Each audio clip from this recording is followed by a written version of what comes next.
ద్రోణాచార్యులు వారు అన్నారు, అబ్బా ఈ అభిమన్యుడు యుద్ధం చూస్తుంటే నాకు అర్జునుడు యుద్ధం కన్నా పెద్ద భేదమేం కనపట్టలేదన్నాడు.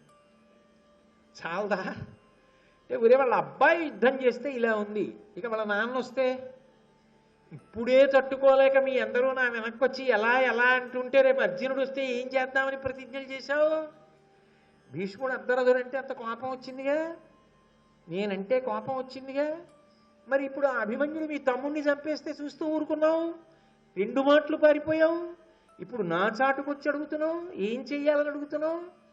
నేను ఒక్క మాట చెప్పనా, అభిమన్యుడు చేతిలో ఆయుధం పట్టుకుని యుద్ధం చేసినంతసేపు ఆయనతో యుద్ధం చేసి చంపగలిగిన వాడు లోకంలో లేడు. ఎందుకో తెలుసా, అర్జునుడికొక్కడికే ఒక విద్య తెలుసు, దాని పేరు కవచధారణము. ఆ విద్య అర్జునుడు బహుశः ఇదిగో ఈ పిల్లవాడికి ఉపదేశం చేశాడు, వీడికి తెలుసు. అది అస్త్ర విద్య తెలిసి ఉండడం అంటే, అవతలవాడు దేని చేత పోరాడుతున్నాడు. ఈ కవచధారణమన్న విద్య ఎవరి యందు ఉన్నదో వాణ్ణి పడగొట్టడం సాధ్యం కాదు. అతను ఆయుధము చేతిలో ఉన్నంతసేపు అవధ్యుడు, పడగొట్టలేము. ఇతన్ని చంపాలంటే వంచన ఒక్కటే మార్గం, వంచన చేసి చంపాలి. వంచన చేద్దామా అని అడిగాడు. అందరికన్నా ముందుకు వచ్చిన వాడు కర్ణుడే. శిలాపాపం తలా పిడికెడు, మత్స పడిందా లేదా, ఒక పిల్లవాడిని చంపడానికి ముందుకొచ్చారు. అందుకే అభిమన్యుడు యుద్ధం చేస్తున్నప్పుడు ఎదురుగుండా నిలబడి యుద్ధం చెయ్యడం చాలా కష్టమైపోతోందన్న భావన పొందిన వాడిలా జంకినట్లు నటించి కర్ణుడు వెనక్కి వెళ్ళిపోయాడు. అభిమన్యుడికి వెనక్కి వెళ్ళిపోయాడు కాబట్టి వెనక నుంచి బాణం వెయ్యడు అన్న ఉద్దేశ్యంతో కర్ణుడు వెళ్ళిపోయాడు అని చెప్పి అభిమన్యుడు ఊరుకున్నాడు కర్ణుడి విషయాన్ని. కానీ ద్రోణుడు అప్పటికే అందరూ కలిపి యుద్ధనీతిని తప్పి మట్టు పెట్టేయాలి. తప్పదు, పిల్లవాడిని చూస్తే చిన్న అగ్నిహోత్రమే కదా అని ఊరుకుంటే, మురుసలి ఇంటి దీపమని ముద్దుడు మూర్ఖుడు కాడు అంటారు. మా ఇంటి దీపం ఎంత బాగా వెలుగుతోందో అని ముద్దెట్టుకుంటే మూతి కాలుతుంది. చిన్న పిల్లాడే కదా ఎంత బాగా యుద్ధం చేస్తున్నాడు అంటే చిన్న మంట పెద్ద దావాగ్ని అవుతుంది. ఇప్పటికే ఆపలేకపోతున్నాం, వీడిని మట్టు పెట్టవలసింది, వంచన చేత చంపాలి. ఒకరు నియమాలు అంటే కుదరదు, అందరం కలిసి బాణం వేసి చంపేయాలి. దానికి ముందు పునాది వేసినవాడు కర్ణుడు. అందుకే అభిమన్యుడి వెనక్కి వెళ్ళాడు. వెనక్కి వెళ్ళి వెనక నుంచి బాణం వేసి అభిమన్యుడి చేతిలో ఉన్నటువంటి ధనస్సు ముక్కలైపోయేటట్టుగా చేశాడు. ఎప్పుడైతే విల్లు విరిగిపోయిందో అభిమన్యుడు ఇంకొక విల్లు అందుకోవడానికి అవకాశం ఇవ్వాల. అందరూ కలిపి చుట్టుముట్టేశారు. చుట్టుముట్టి ద్రోణాచార్యుల వారు గుర్రాలు పడగొట్టేశాడు, కృపాచార్యుల వారు సారథిని పడగొట్టేశాడు. శకుని, కృతవర్మ, శల్యుడు, బాహ్లికుడు, అశ్వత్థామ వీళ్ళు గుండ్రంగా చుట్టుముట్టి అందరూ కలిపి బాణాలు వేసేశారు. వేసేసేటప్పటికి రథంలోంచి కింద పడిపోయాడు. కింద పడిపోతే ఆయన ఏం ఊరుకోలేదు. కత్తి పటకా చేతిలో పట్టుకుని పలకాను ఈ రెండిటితోటి ఆయన ఆకాశానికి ఎగిరాడు. ఎగిరి ఎవరి మీద పడతాడో ఇప్పుడు ఆ కత్తి అట్టుకుని అందరూ హడిలిపోయారు. ఆ కత్తి పలక కూడా చేతిలో ఉన్న ఈయనతో యుద్ధం చెయ్యలేవని నిర్ణయానికి వచ్చేసినటువంటి కర్ణద్రోణులు, ద్రోణాచార్యుల వారేమో బాణప్రయోగం చేసి ఆయన కిందకి దిగుతున్నప్పుడు కత్తి విరగొట్టేశాడు. కర్ణుడు బాణం వేసి పలక పలకల కొట్టేశాడు. చేతిలో ఆ పలక కత్తి కూడా లేవు. ఇప్పుడు ఆ విరిగిపోయినటువంటి రథానికి ఉన్న ఒక చక్రాన్ని తీసుకున్నాడు. రథచక్రాన్ని ఒక్కదాన్ని చేతులతో పట్టుకుని ఆయన యుద్ధం చేస్తుంటే, అయ్యో పిల్లవాడు పడగొట్టేశాం కదా అని చూడలేదు. చేతిలో ఒక రథచక్రం ఉంటే ఆయనతో యుద్ధం చెయ్యలేక అశ్వత్థామ రథం దిగి పారిపోవలసి వచ్చింది. అంటే ఇక ఈ రథచక్రం ఉన్నా మనం ఏం చేయలేం అని ఆయన్ని చుట్టుముట్టారు ఇంతమంది వీరులు కలిసి. శకుని, కృతవర్మ, కృపాచార్యుడు, కర్ణుడు, శల్యుడు, అశ్వత్థామ ఇంతమంది కలిసి చుట్టుముట్టారు. చుట్టుముట్టి బాణప్రయోగం చేశారు. ఆ రథచక్రం కూడా తుత్తునియలై కింద పడిపోయింది. రథంలోంచి కింద పడ్డ గద దొరికింది. ఆ గద తీసుకుని యుద్ధం మొదలుపెట్టాడు. అది సర్వశాస్త్ర పారంగత్వం అంటే. ఆ గదా యుద్ధం చేస్తూ మహానుభావుడు 10 మంది వసాతి రాజుల్ని ఏనుగులతో కలిపి చంపేశాడు ఒక్క గదతో. ఏమిటి ఇంతమంది చుట్టుముట్టి బాణాలు వేస్తూనే ఉన్నారు, గదతో బాణములను అడ్డుకుంటూ 10 మంది వసాతి రాజుల్ని, ఏనుగుల్ని, గుర్రాల్ని చంపాడు. శకుని మీద కోపంతో శకుని చుట్టూ ఉన్నటువంటి 27 మంది గాంధార వీరులు ఆయనకి రక్షణగా నిలబడతారు. 27 మంది గాంధార వీరుల్ని గదతో చంపాడు. చంపిన తరువాత దుశ్శాసనుని యొక్క కొడుకు గద పట్టుకుని వచ్చాడు. తన గద యొక్క దెబ్బల చేత దుశ్శాసనుని కొడుకు గుండె బద్దలై నేల మీద పడి మరణించాడు. దుశ్శాసనుడు కొడుకు కొట్టినటువంటి దెబ్బల చేత అభిమన్యుడు మరణించాడు. సమస్త భూతములు లోకంలో ఉన్నవన్నీ ఇది ధర్మం తప్పిన యుద్ధం, దారుణమైన యుద్ధం, ఒక్క పిల్లవాణ్ణి ఇంతమంది కలిపి మట్టు పెట్టారని ఆక్రోశించాయని రాశారు భారతంలో. ఒక్క అభిమన్యుడితో యుద్ధం చెయ్యడంలో తట్టుకోలేక ఇంతమంది ఆయన్ని చుట్టుముట్టి చంపడం ఒక మహాపాపకర్మ. దాని ఫలితం అలా ఉండనివ్వండి, దాంట్లో ప్రధాన పాత్ర కర్ణుడు పోషించడం ఆయన శీల వైభవానికి, ఆయన శౌర్యానికి, ఆయన పరాక్రమానికి ఖచ్చితంగా మచ్చ తెచ్చింది. ఎందుకంటే 2 మాటలు అభిమన్యుడి చేతిలో తట్టుకోలేక యుద్ధభూమిని విడిచిపెట్టి దూరం వెళ్ళడం, తన తమ్ముడు తన కళ్ళ ముందు అభిమన్యుడి చేత హతుడైపోయినా తాను అడ్డుకోలేకపోవడం, ఆఖరికి రక్షించుకోలేక వంచనతో కూడుకున్నటువంటి యుద్ధం చేసి అభిమన్యుడిని మట్టుపట్టడంలో కర్ణుడు ప్రధాన పాత్ర పోషించడం, ఎంత కర్ణుడి మీద అభిమానం ఉన్నా, ఎంత సానుభూతి ఉన్నా, ఎంత ప్రేమ ఉన్నా సమర్థించడం మాత్రం సాధ్యమయ్యేటటువంటి విషయం కానిదిగా భారతంలో మిగిలిపోయింది. తరువాత ఆ యుద్ధం జరుగుతున్నటువంటి సమయంలో సర్వసైన్యాధిపత్యంలో ఉన్నటువంటి భీష్మాచార్యుల వారు 10 రోజుల యుద్ధం తర్వాత అంపశయ్య మీద పడిపోయాడు. పడిపోయిన తరువాత అందరూ వెళ్ళి ఆయన దర్శనం చేశారు. ప్రాణములతోనే ఉన్నాడుగా మహానుభావుడు. కర్ణుడు కూడా ఆయన దర్శనానికి వెళ్ళాడు. వెళ్ళినవాడు ఆయన పట్ల ఎంత మాత్రమూ అమర్యాదతో ప్రవర్తించలేదు. ఆయన దగ్గరికి వెళ్ళి సాష్టాంగ నమస్కారం చేశాడు. అంటే ఒక్కటి మీరు గుర్తుపట్టాలి, ఆనాడు ఆవేశంలో ఎన్ని మాటలో అన్నాడు భీష్ముణ్ణి, కానీ ఆఖరినన్నాడే ముదుసలి ముదుసలి ముదుసలి అని. 10 రోజుల యుద్ధంలో చూశాడు భీష్ముడు అంటే ఏమిటో. అసలు నిజంగా ఆ భీష్ముడు యుద్ధం చేస్తుంటే అర్జునుడు యుద్ధం చేయలేకపోయాడు. అప్పుడు కదూ కృష్ణుడికి ఎందుకు ఎదిగి చక్రం పట్టుకోవాల్సి వచ్చింది. ఇది భీష్ముడు అంటే అని గమనించాడు. 2, భీష్ముడి మీద గౌరవం లేనివాడు కర్ణుడు కాడు. ఖచ్చితంగా భీష్ముడి మీద గౌరవం ఉన్నవాడే. ఆయన పరిస్థితులు ఆయనకు అటువంటి సందర్భాన్ని కల్పించాయి. ఆ ఆవేశంలో అదుపు తప్పి భీష్ముడి మీద మాట్లాడాడు. కానీ ఆ భీష్ముడే అంపశయ్య మీద పడిపోతే వెళ్ళి నిలబడి ఏ ఒక్క మాట కూడా తోలలేదు. సరికదా, వెడుతూనే సాష్టాంగ నమస్కారం చేశాడు. సాష్టాంగ నమస్కారం చేయగానే చూశాడు భీష్ముడు అంపశయ్యం ఇచ్చి, చెయ్యెత్తి చాపి దగ్గరికి పిలిచాడు. పిలిచి దగ్గరకు రమ్మని పరమ సంతోషంతో ఆ కర్ణుణ్ణి కౌగిలించుకున్నాడు. కౌగిలించుకొని కర్ణుడి వంక ముఖంలోకి ఒకసారి చూశాడు. వెంటనే కర్ణుడు అన్నాడు, అలుకదక్కి నన్ను అధిక వాత్సల్యశీతలముగాగ చూచి తగిన మాటలాడవే మహాత్మా అనుటయు ఆతండు గారవమున అతని చేరబిలిచి. మహానుభావ, తాత భీష్మాచార్య, నా మీద వాత్సల్యం అనేటటువంటి చందనపు వృష్టిని కురిపించు. ప్రేమతో మాట్లాడు, వాత్సల్యంతో మాట్లాడు, తగిన మాటలాడవే. ఆ ప్రేమతో నాతో మాట్లాడవలసిన మాటలు ఏమున్నాయో అవి నాతో మాట్లాడు అని అనగానే భీష్ముడు కూడా పరమ సంతోషంతో దగ్గరకి చేర్చుకుని కౌగిలించుకొని, చుట్టూ రక్షక భటులు ఉన్నారు. ఎంత అంపశయ్య మీద ఉన్నా మరి ఉండరు చుట్టూ, మహానుభావుడు సామాన్యుడా. ఆ రక్షణ దళాలన్నింటినీ కూడా తనకి రక్షణగా నిలబడిన వారందరికీ కూడా సంజ్ఞ చేశాడు, మీరందరూ దూరంగా వెళ్ళిపోండి. అంటే కర్ణుడితో తాను మాట్లాడుతున్నది మనకి వినపడకూడదని. మహాభారతంలో ఒక్క కర్ణుడి విషయాన్ని పరిశీలించినప్పుడు ఏకాంత సమావేశం ఏదైనా జరిగింది అంటే కర్ణుడికి సంబంధించి ఏవో కొన్ని అద్భుతాలు బయటకు వస్తాయి. ఆయన పైకన్నా ఎక్కుతాడు, కిందకన్నా దిగుతాడు. 4 సార్లు జరిగింది అలా. ఒకసారి కృష్ణుడితో ఏకాంతం జరిగింది. ఎప్పుడు? రథం మీద వెళ్ళిపోతున్నప్పుడు ఒక్కడినే కూర్చోబెట్టుకుని మాట్లాడాడు. రెండవది కుంతీదేవితో జరిగింది. మూడవది ఇంద్రుడితో జరిగింది. నాలుగవది భీష్ముడితో జరుగుతోంది. ఈ 4 సమావేశాల్లోనూ కూడా కర్ణుడి విషయంలో ఎంత మహత్తరమైనటువంటి విషయాలు జరిగాయో మీరు గమనించారు. ఇప్పుడు 4వది ఇదే చిట్ట చివరిది. ఇందులో భీష్ముడు దగ్గరికి పిలిచి కర్ణుడితో ఒక మాట అన్నాడు. నాయన కర్ణ, నేను చెప్పిన మాటలు బాగా విను.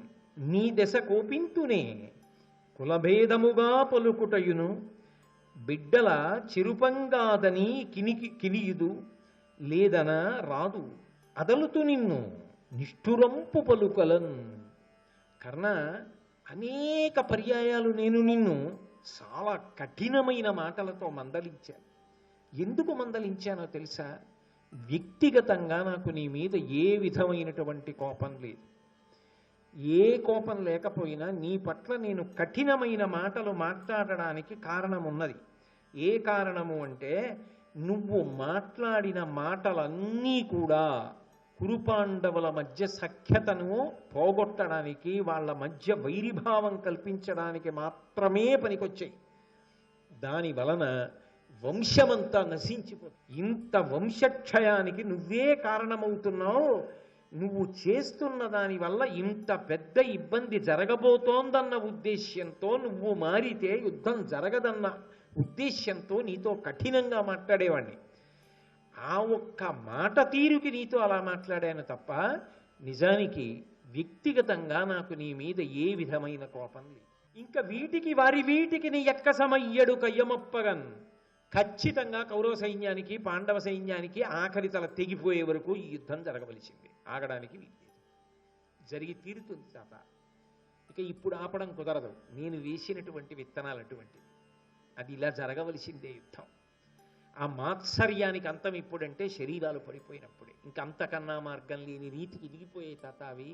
దైవాధీనము సర్వమున్ మనమతిం తప్పింపగా వచ్చునే నీవింకన్నను నుండు వల్కక పరానీకంబుపై పంపు మత్సేవాధర్మము నిర్వహించద బలోచ్ఛేకంబు లోకంబు సంభావింపన్ విహరించదన్ మురరిపున్ పార్థున్ తలంకించదన్. తాత, దైవాధీనము సర్వమున్, అంతా దైవాధీనం. నాకు అర్థమైపోయింది. ఎక్కడో పుట్టినవాణ్ణి, మొత్తం సామ్రాజ్యం పాలింపవలసిన వాణ్ణి.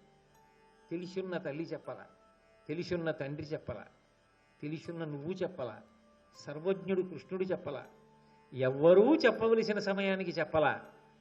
మా బంధం దృఢతరమైపోయి యుద్ధం ఆపడానికి వీలు లేని స్థితి వచ్చిన తర్వాత అందరూ నన్ను అటెళ్ళమని చెప్పారు. వెళ్ళలేని స్థితి అని నేను తలకొట్టుకు చెప్తున్నాను. కాబట్టి యుద్ధమే జరుగుతుంది, అందరూ చచ్చిపోతారు. ఇది దైవ నిర్ణయం తాత. భీష్ముడికి అదే తెలుసు. ధర్మ సంస్థాపన కొరకు పడిపోవలసిందే. కర్ణుడే చెప్పాడుగా, ఇది అధర్మపక్షం నిలబడదు. ధర్మం కళ్ళ ముందు కృష్ణుడు అటున్నాడు, అదే సత్యం.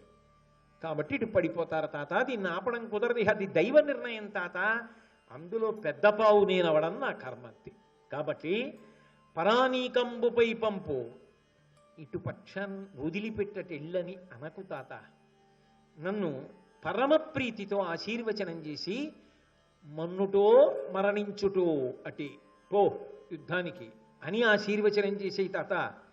బలోచ్ఛేకంబు లోకంబు సంభావింపన్ విహరించదన్. నా బలమేమిటో లోకం చూసేటట్టుగా నా సాధ్యమైనంత యుద్ధం చేసేస్తా. కృష్ణార్జునులు కూడా నా యుద్ధాన్ని చూసి అబ్బా కర్ణుడు సామాన్యుడు కాడు సుమా అని కనీసం అనేలా యుద్ధం చేసి వెళ్ళిపోతాను. అదొక్కటే ఇక నాకు దక్కేది. నాకు తెలుసు తాత, నేను బ్రతకను, ఎవరూ బ్రతకరు.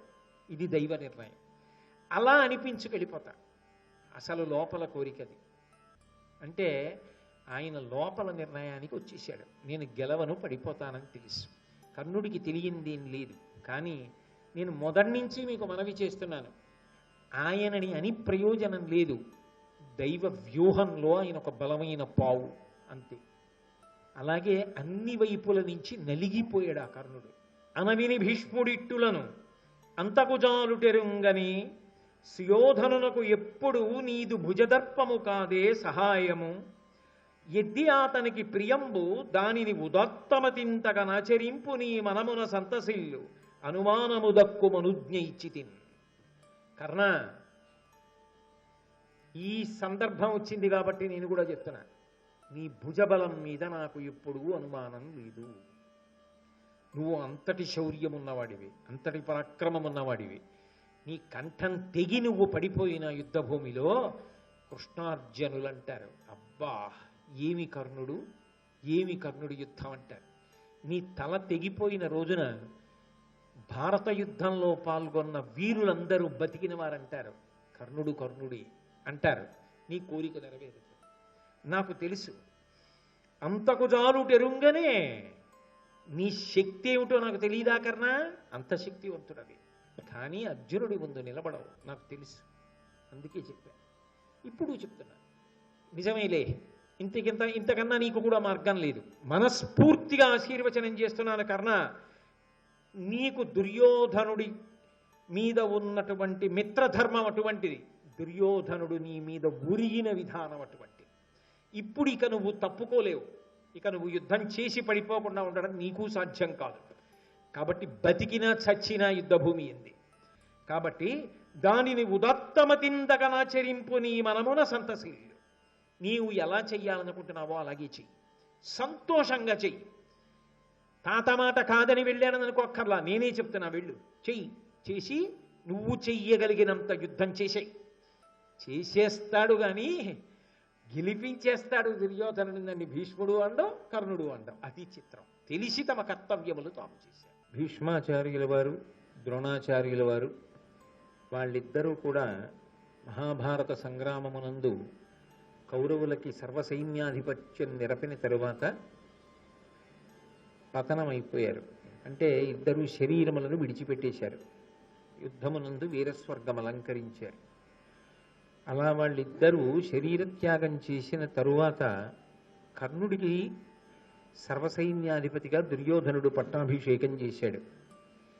పట్టాభిషేకం చేసిన తరువాత యుద్ధం ప్రారంభం అయ్యేటటువంటి సందర్భం ఏర్పడింది. కర్ణుడు యుద్ధానికి బయలుదేరాలి. మొదటి రోజు యుద్ధం జరిగినప్పుడు గొప్ప సంగ్రామం జరిగింది. ఆ కర్ణుడు కూడా విజృంభించి యుద్ధం చేశాడు. కానీ చీకటి పడేసరికి మాత్రం యథార్థానికి కర్ణుడి పక్షం వైపు, అంటే దుర్యోధనుడి పక్షం వైపు చాలా గొప్ప నష్టం సంభవించింది.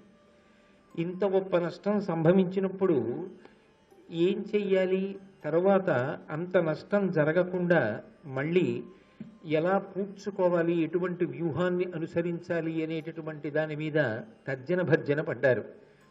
ఏనుగు మొలకి కట్టేటటువంటి మొలత్రాడు ఏది ఉంటుందో దాన్ని జెండాగా స్వీకరించి ఉంటాడు కర్ణుడు. అందుకని ఆ ఏనుగు మొలత్రాడు జెండాగా కలిగినటువంటి కర్ణుడు తనకి సర్వసైన్యాధిపత్యం ఇవ్వగానే దుర్యోధనుడికి అభయం ఇచ్చాడు. నా ప్రతాపం చేత, నా శౌర్యం చేత పాండవులను నిర్జిస్తాను. అర్జునుణ్ణి సంహరించి ఈ అఖండ భూమండలాన్ని కూడా నీకు కట్టబెడతాను. నువ్వు సార్వభౌముడవై యథేచ్ఛగా పరిపాలన చేద్దువుగానివి అని మొదటి రోజు మకర వ్యూహాన్ని రచించాడు. దానికి సమర్థవంతంగా ఎదుర్కొనడం కోసం అర్జునుడు అర్ధచంద్ర వ్యూహాన్ని రచించాడు. ఆ యుద్ధం జరిగినప్పుడు కర్ణుడు యుద్ధానికి వెడితే నకులుడు యుద్ధభూమిని విడిచిపెట్టి పారిపోయాడు, కర్ణుడితో యుద్ధం చెయ్యలేక. అంటే యథార్థానికి ఆ రోజున కర్ణుడు తలుచుకుంటే నకులుడిని సంహరించగలడు. కానీ కేవలముగా కుంతీదేవికి తానిచ్చినటువంటి మాట జ్ఞాపకానికి వచ్చి నకులుణ్ణి సంహరించకుండా విడిచిపెట్టేశాడు. ఆ తర్వాత మొదటి రోజు యుద్ధం పూర్తయినప్పుడు బేరీజు వేసుకుంటే ధర్మరాజు గారి పక్షం కన్నా నిజానికి దుర్యోధనుడి పక్షం వైపే ఎక్కువ నష్టం జరిగింది. రెండవ రోజు యుద్ధానికి బయలుదేరే ముందు కర్ణుడు దుర్యోధనుణ్ణి పిలిచి కొన్ని మాటలు చెప్పాడు. అర్జునుడు నాకన్నా గొప్పవాడు ఏం కాదు. ఆయన దగ్గర ఎన్ని దివ్యమైనటువంటి అస్త్రములు ఉన్నాయో అన్ని దివ్యమైనటువంటి అస్త్రములు నా దగ్గర కూడా ఉన్నాయి. నిజానికి అర్జునుడిలో లేనివి నాలో ఉన్నవి కొన్ని లక్షణాలు ఉన్నాయి. గట్టితనం కానీ, చురుకుతనం కానీ, లక్ష్యాన్ని గురి చూసి కొట్టడం కానీ, నేర్పు కానీ లేకపోయినట్టయితే శౌర్యము కానీ ధైర్యముతో తెగించి యుద్ధభూమిలోకి వెళ్ళడం కానీ అపారమైన బాహుబలం కానీ అర్జునుడి కన్నా నాకే ఎక్కువ. అందుచేత దుర్యోధన నువ్వు బెంగ పెట్టుకోవలసిన అవసరం లేదు. అర్జునుడు నాకు ఎదురుగుండా నిలబడి యుద్ధం చెయ్యలేడు, కాబట్టి అర్జునుడిని సంహరిస్తాను. అర్జునుడు సంహరింపబడిన తరువాత ఇక పాండవులు గెలవడం అన్న ప్రసక్తే ఉండదు. కాబట్టి ఈ అఖండ భూమండలానికి నువ్వు సార్వభౌముడవుతావు. కానీ నీకు కొన్ని విషయాలు చెప్తాను, జాగ్రత్తగా వినమని కర్ణుడు దుర్యోధనుడితో చెప్పాడు. అర్జునుడికి ఖాండవవన దహనం చేసినప్పుడు గాంధీవాన్ని బహూకరించాడు. అది దివ్యమైనటువంటి ధనస్సు. ఆయన దగ్గర అంత పెద్ద ధనస్సు ఉందని మనం బెంగ పెట్టుకోవలసిన అవసరం లేదు. నా దగ్గర కూడా ఒక ధనస్సు ఉన్నది. ఆ ధనస్సు పేరు విజయము. యథార్థమునకు ఆ ధనస్సు దేవతల చేత పరశురాముడికి ఇవ్వబడింది. పరశురాముడు నేను చేసినటువంటి శుశ్రూష చూసి ఆనందించి యోగ్యుడైనటువంటి శిష్యుణ్ణి అని మనసులో నన్ను మెచ్చుకుని నాకు ఆ ధనస్సుని బహూకరించాడు. అర్జునుడి దగ్గర గాంధీవం ఉంటే నా దగ్గర విజయం ఉన్నది. అగ్నిహోత్రుడు ఖాండవన దహన సమయంలో అర్జునుడికి దివ్యమైనటువంటి రథాన్ని బహూకరించాడు. దానితో పాటుగా ఉత్తమాశ్వములను బహూకరించాడు. అక్షయబాణ తూణీరములను ఇచ్చాడు. నాకు యథార్థానికి అవన్నీ లేవు. లేకపోయినా వచ్చిన నష్టం లేదు, నేను పూరణ చేసుకోగలను. ఎందుకని అంటే నేను ఒక రథం మీద వెడుతున్నప్పుడు ఆ రథానికి ఏదైనా వైక్లభ్యం జరిగితే దాన్ని అధిగమించడం కోసం నన్ను అనుగమించి ఉత్తమమైనటువంటి రథములు వస్తూ ఉంటాయి. కాబట్టి అర్జునుడికి అగ్నిహోత్రుడిచ్చిన రథం లాంటి రథం నాకు లేదన్న బెంగ లేదు. ఇక అర్జునుడికి అక్షయబాణ తూణీరాలు ఉన్నాయి. అందులో ఎన్ని బాణములను తీసినప్పటికీ ఇంకా కొత్తగా బాణములు వస్తూ ఉంటాయి. అయితే నాకు అలా బాణములను ఇవ్వగలిగినటువంటి అక్షయ బాణ తూణీరములు లేవనేటటువంటి బెంగ పెట్టుకోవలసిన అవసరం లేకుండా ఎన్నో బాణములను ఆయుధములను రథంలో వేసుకుని నేను వెనకాతల తీసుకుని వెడతాను. కాబట్టి నా దగ్గర కూడా ఆయుధాలు అయిపోయాయి అన్న ప్రసక్తి రాదు. బెంగలేదు, పూరణ చేస్తాను. అగ్నిహోత్రుడిచ్చినటువంటి గుర్రాలు అర్జునుడి దగ్గర ఉన్నాయి. నేను కూడా ఉత్తమాశ్వములను నా రథానికి కట్టి తీసుకుని వెడతాను. అది కాక ఎటు నా వెనక వచ్చేటటువంటి కొన్ని రథాలకి ఉత్తమాశ్వములు పూంచబడి ఉంటాయి. ఇక నాకు లేనిది అర్జునుడికి ఉన్నది ఒకే ఒక్కటి. సారథి అర్జునుడికి చాలా గట్టివాడు. సాక్షాత్ శ్రీకృష్ణ పరమాత్మ. కేవలము రథసారథ్యం చేయడం కాదు, ప్రమాదభరితమైనటువంటి పరిస్థితులు ఏర్పడినప్పుడు ఎలా అధిగమించాలో సలహా చెప్తాడు. పొదివి పట్టుకుని కాపాడుకుంటాడు. నాకు అటువంటి సారథి లేడు. నాకు కూడా రథాన్ని నడపడానికి ఉత్తముడైనటువంటి సారథిని నువ్వు నియమించగలిగితే నా ప్రతాపం ఏమిటో ఇవాళ యుద్ధభూమిలో చూద్దుగానివి. కాబట్టి నాకు ఒక మంచి సారథిని ఇవ్వవలసింది అని అడిగాడు. అడగగానే తప్పకుండా నీకు అటువంటి సారథిని ఇతపూర్వమే నేను తీసుకొచ్చి సిద్ధం చేసి ఉంచాను, కాబట్టి బెంగబెట్టుకోకు, నీకు అటువంటి సారథిని ఏర్పాటు చేస్తాను, కృష్ణుడితో తుల్యమైనటువంటి సారథి అన్నాడు. ఎవరైనా శల్యుడు, మాద్రికి స్వయంగా సోదరుడు. అటువంటి మద్రదేశాధిపతి అయినటువంటి శల్యుడు యథార్థమునకు నకుల సహదేవులకు మేనమామ కాబట్టి ధర్మరాజుకు కూడా మేనమామ. మేనమామ మేనల్లుళ్ళకి సహాయం చెయ్యాలి. అందుకే మహాభారత యుద్ధం ప్రారంభం అవుతోంది అనగానే ఆయన కూడా బయలుదేరి వచ్చాడు. అసలు నిజానికి ఆయన బయలుదేరింది ఉపప్లావ్యానికి వెళ్ళి ధర్మరాజు గారికి తన సహకారం అందించాలి అని. కానీ శల్యుడికి ఒక పెద్ద బలహీనత ఉంది. ఎవరైనా తనని పొగిడితే వశపడిపోతాడు. ఇది తెలుసు కాబట్టే మద్రదేశం దగ్గర నుంచి ఉపప్లావ్యం వరకు శల్యుడు ఏ మార్గంలో ప్రయాణిస్తాడో ఆ మార్గం అంతటా కూడా పందిళ్ళు వేయించాడు, చాందినీలు వేయించాడు, నడబావులు తవ్వించాడు, అలాగే నృత్యములు ఏర్పాటు చేశాడు. వస్తున్నటువంటి సైన్యానికి వాహనాలకి కావలసినటువంటి సమస్త సదుపాయములను దుర్యోధనుడు సమకూర్చాడు. రోజు శల్యుడు అనుకునేవాడు ఇవన్నీ ధర్మరాజు గారు ఏర్పాటు చేశారనుకునేవాడు. ఒక రోజున మార్గమధ్యంలో ఆయాసం కలగకుండా ఇంత గొప్ప ఏర్పాట్లు చేస్తున్నటువంటి ఆ ధర్మరాజు గారికి సంబంధించిన మంత్రి ఎవరో ప్రవేశపెట్టమన్నాడు. ఈ మాట అనగానే దుర్యోధనుడు లోపలికి వచ్చి చేతులు కట్టుకుని, నేనే ఇవన్నీ ఏర్పాట్లు చేశాను, మీకోసం నేనే చేశా, మీ మీద నాకున్న గౌరవం అటువంటిది అన్నాడు. ఎప్పుడైతే పొగట్టకి వశపడిపోయేటటువంటి లక్షణం ఉన్నవాడు శల్యుడై ఉన్నాడో ఆ దుర్యోధనుడిని చూసి అన్నాడు, నీకు ఏది కావాలో కోరుకో, నీకు ఇచ్చేస్తానన్నాడు. ఆ మాట అనగానే దుర్యోధనుడు అన్నాడు, సత్య సరస్వతివవు ఔచిత్య విశారదము నీదు చిత్తము, నియమౌదాత్యంబు మెరయ నాకు అమాత్యుడవై పూని నడపు మత్సైన్యంబున్. నాకు మంత్రివై ఈ మహాభారత యుద్ధంలో నాకు సహకారం చేసి నా సైన్యాన్నంతటినీ నడిపించి నాకు విజయాన్ని కట్టపెట్టు. వెంటనే శల్యుడు అన్నాడు, తప్పకుండా నేను నీ పక్షానే యుద్ధం చేస్తాను. దుర్యోధనుడు గడుసుతనంతో ఒక మాట అన్నాడు, మేమందరం సోదరులం కదా, పాండవులు నాకు సోదరులు, వాళ్ళకి నేను సోదరుణ్ణి అయినప్పుడు నువ్వు వాళ్ళకే మేనమామేలా అవుతావు, మాకు మేనమామవే. కాబట్టి అటువైపు పక్షానికి వెళ్ళి సహకారం చేసినా నాకు సహకారం చేసినా తేడా ఏముంటుంది, ప్రేమ నా పట్ల కూడా చూపించచ్చు. అవతల జరగబోయేది యుద్ధం, అలా ఎలా చెల్లుతుంది?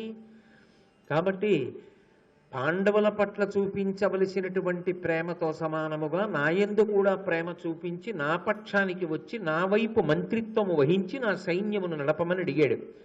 తప్పకుండా అలాగే చేస్తానని మాటిచ్చాడు. శ్రీ ఉమామహేశ్వర పరబ్రహ్మార్పణమస్తు. స్వస్తి.